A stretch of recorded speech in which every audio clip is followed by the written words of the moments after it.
नए सत्र 2021-22 की सभी छात्रों को हार्दिक शुभकामनाएं। मैं आपको विज्ञान विषय पढ़ाऊंगा। विज्ञान विषय जो है वो 3 भागों में विभाजित कर रखा है: भौतिक विज्ञान, रासायनिक विज्ञान और जीव विज्ञान।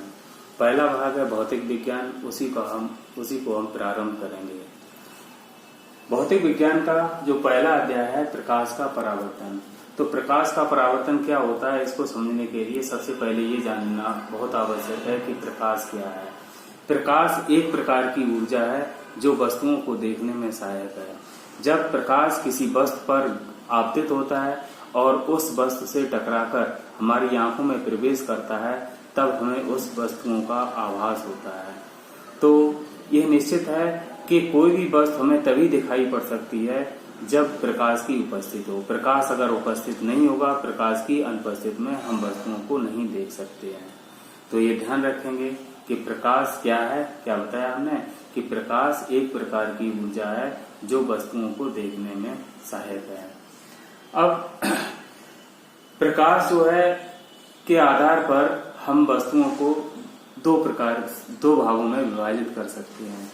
एक तो पारदर्शी वस्तुएं होती हैं और एक अपारदर्शी वस्तुएं होती हैं।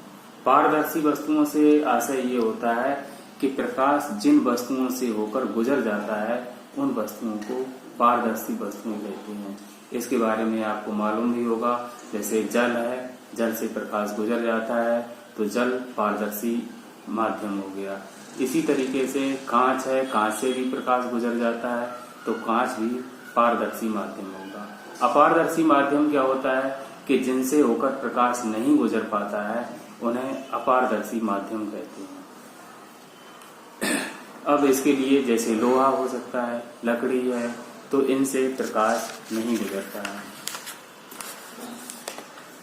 प्रकाश की आगे कई भी इस तरीके की घटनाएं होंगी जिनमें हम किरणों के बारे में बताएंगे।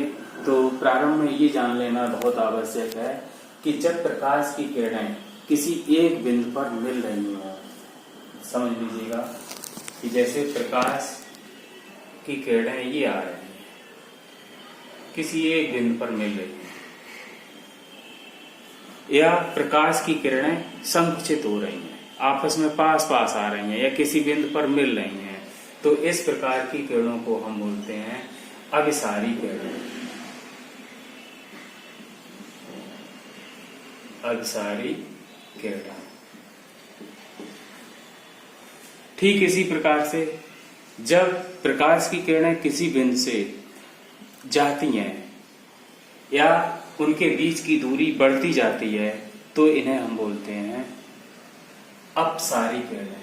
जैसे ये कोई बिंदु है और यहां से प्रकाश की किरणें इस तरीके से जा रही हैं, तो इन जाने वाली किरणों को, यानी कि इन किरणों के बीच की दूरी लगातार बढ़ती जा रही है। यहाँ पर कम दूरी थी, यहाँ और ज्यादा हुई, और जैसे जैसे आगे बढ़ते जाएंगे तो दूरी बढ़ती जा रही है। तो इन किरणों को हम बोलते हैं अपसारी किरणें।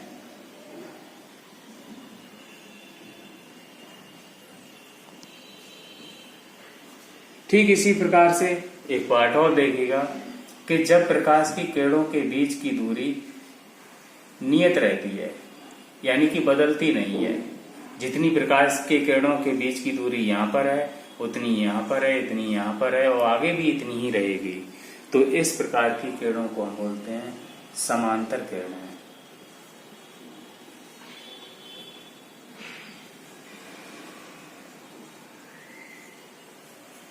तो इन किरणों का, इन भाषा का, ये फिजिक्स की लैंग्वेज है और इसका हम कई जगह उपयोग करेंगे कि अभिसारी किरणें, अपसारी किरणें। तो आपको ध्यान रखना है, अभिसारी किरणें से मतलब क्या है, जब प्रकाश की किरणों के बीच की दूरी निरंतर कम होती जाए और एक बिंदु पर अगर मिल जाती हैं तो इन किरणों को हम बोलते हैं अभिसारी किरणें। अगर किसी एक बिंदु से निकलकर प्रकाश की किरणों के बीच की दूरी लगातार बढ़ती जाती है तो इस प्रकार की किरणों को बोलते हैं अपसारी किरणें। और अगर प्रकाश के किरणों के बीच की दूरी में कोई परिवर्तन न हो, यानी कि दूरी नियत रहे, तो इस प्रकार की किरणों को हम बोलते हैं समांतर किरणें। अब आते हैं अगले टॉपिक पर, प्रकाश का परावर्तन। तो प्रकाश का परावर्तन क्या होता है समझ लीजिएगा इसको।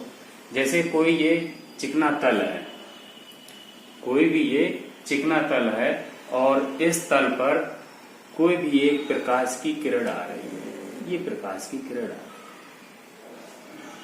तो जो ये तल है, इस तल को आप चिकना तल भी कह सकते हैं और ये भी कह सकते हैं कि ये एक समतल दर्पण है। जो समतल दर्पण है वो भी स्मूथ होता है और उससे भी प्रकाश का परावर्तन होता है। जो किरण इस दर्पण पे टकरा रही है, इस किरण को हम बोलते हैं आपतित किरण। आपतित किरण। और जिस बिंदु पर टकरा रही है, इस बिंदु को बोलते हैं हम आपतन बिंदु।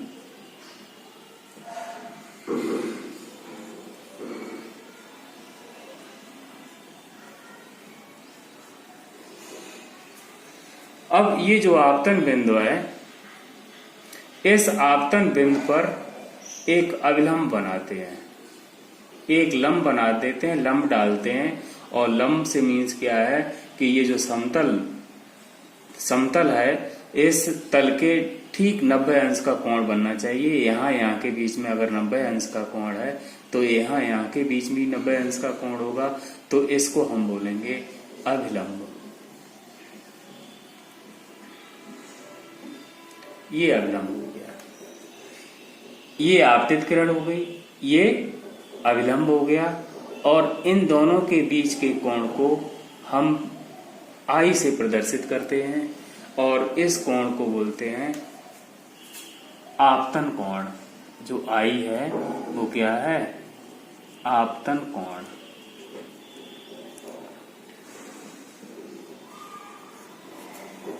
तो आपने देखा होगा कि जितने कोण से ये प्रकाश की किरण इस तल पर आपतित हुई थी, उतना ही कोण बनाते हुए ये उसी माध्यम में वापस लौट जाती है। इस किरण को बोलते हैं परावर्तित किरण।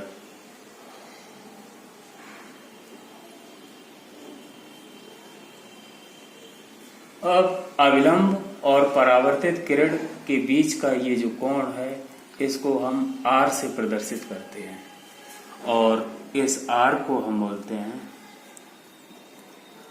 परावर्तन कोण।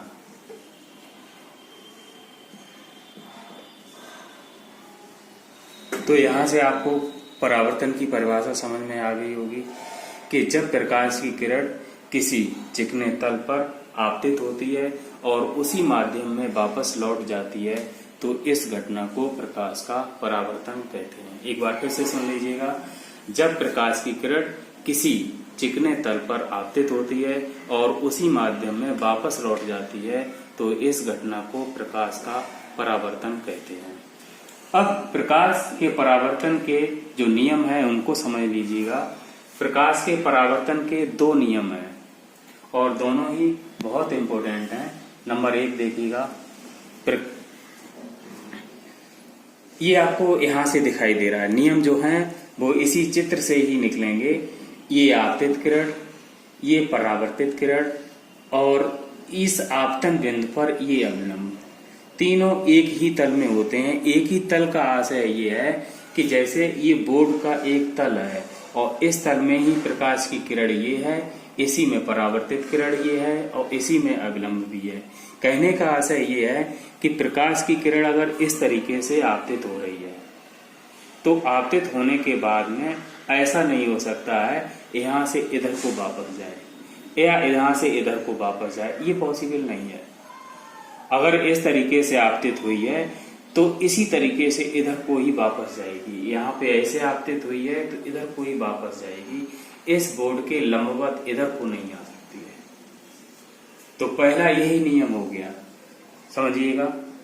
आपतित किरण, परावर्तित किरण तथा अविलंब तीनों एक ही तल में होते हैं। फिर से सुन लीजिएगा। आपतित किरण, परावर्तित किरण तथा अविलंब तीनों एक ही तल में होते हैं। तो पहला नियम ये हो गया। दूसरा नियम अगर आप प्रैक्टिकल ये करेंगे तो प्रैक्टिकल में ये पाएंगे कि ये आई कोण है वो आर के बराबर है। आई जो कोण है वो बराबर है कोण आर के। तो इसे हम कैसे बोलेंगे? आई से मतलब क्या है? आपतन कोण, आर परावर्तन कोण, यानी कि आपतन कोण का मान परावर्तन कोण के बराबर होता है। आपतन कोण का मान परावर्तन कोण के बराबर होता है। इसे ऐसे भी हम बोल सकते हैं कि आपतन कोण परावर्तन कोण आपस में बराबर होते हैं। लैंग्वेज से मतलब नहीं, आपका सेंस क्लियर होना चाहिए कि आप क्या कहना चाह रहे हैं। किसी भी भाषा, किसी भी तरीके से आप बोल सकते हैं, उससे फर्क नहीं पड़ता है। आपका आशय स्पष्ट होना चाहिए, यही फिजिक्स में होता है। तो क्या बताया? दोनों नियम आप समझ लीजिएगा एक बार फिर से। क्या बताया था? आपतित किरण, परावर्तित किरण तथा अविलंब तीनों एक ही तल में होते हैं, पहला नियम हो गया। दूसरा नियम ये है कि आपतन कोण तथा परावर्तन कोण आपस में बराबर होते हैं। ये आप ध्यान रखेंगे। इसके बाद में अगला टॉपिक आता है गोली दर्पण, जो अगली क्लास में हम बताएंगे। बहुत बहुत धन्यवाद।